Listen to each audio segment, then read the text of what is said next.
कर्जमाफी आणि पीक विम्यासाठी सुरू असलेलं शेतकऱ्यांचं उपोषण रविकांत तुपकरांच्या मध्यस्थीने तात्पुरतं स्थगित करण्यात आलं।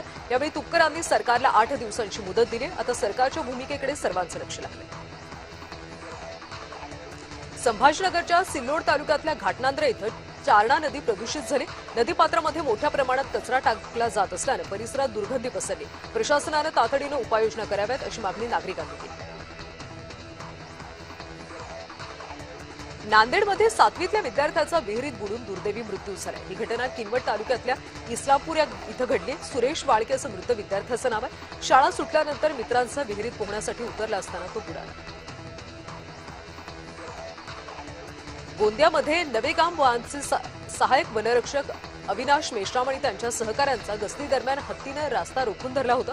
या घटनेचा व्हिडिओ समाज माध्यमांवर सध्या व्हायरल होतो।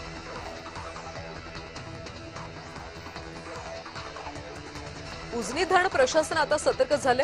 अल निनोच्या पार्श्वभूमीवर ऑगस्टपर्यंत पाणी पुरवठा होईल अशा पद्धतीने नियोजन सुरू आहे। उजनी धरणामध्ये सध्या 16.6 टीएमसी उपयुक्त पाणी साठे।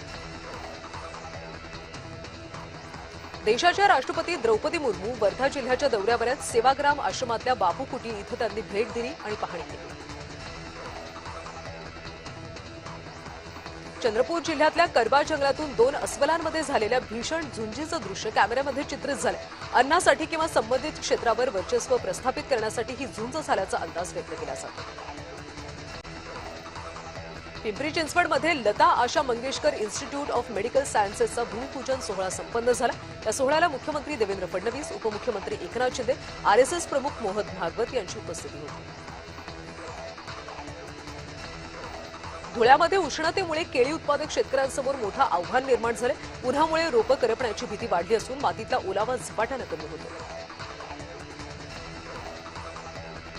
छत्रपती संभाजीनगर इथल्या साजापूरमध्ये भंगार गोदामाला आग लागली।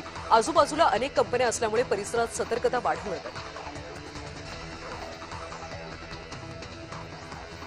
धुळ्यातलं तापमान 42 अंशांवर पोहोचले। उष्माघाताची लक्षणं दिसल्यास तात्काळ उपचार घेण्याचं आवाहन जिल्हा शल्य चिकित्सकांनी केलं। परभणी जिल्ह्यामध्ये अहिल्यादेवी होळकरांच्या पुतळ्यावरून तणाव निर्माण झाला। पडेगाव इथं पुतळा हटवण्यावरून वाद झाला होता। पोलिसांनी 35 जणांना ताब्यात घेतलं। वर्ध्यामध्ये सध्या सूर्य आग ओकतोय। पारा 44 अंशांवर पोहोचला। अंगणवाडी आणि शाळांना आता शासकीय सुट्टी जाहीर करण्यात आली। उजनी धरणातून उन्हाळी पिकांना आवर्तन सुरू करण्यात आले। पाणी टंचाई होऊ नये यासाठी धरण प्रशासनाकडून नियोजन सुरू करण्यात आले।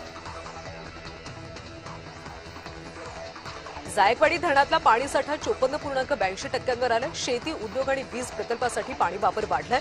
उन्हाळ्यात पाणी टंचाईची शक्यता आहे।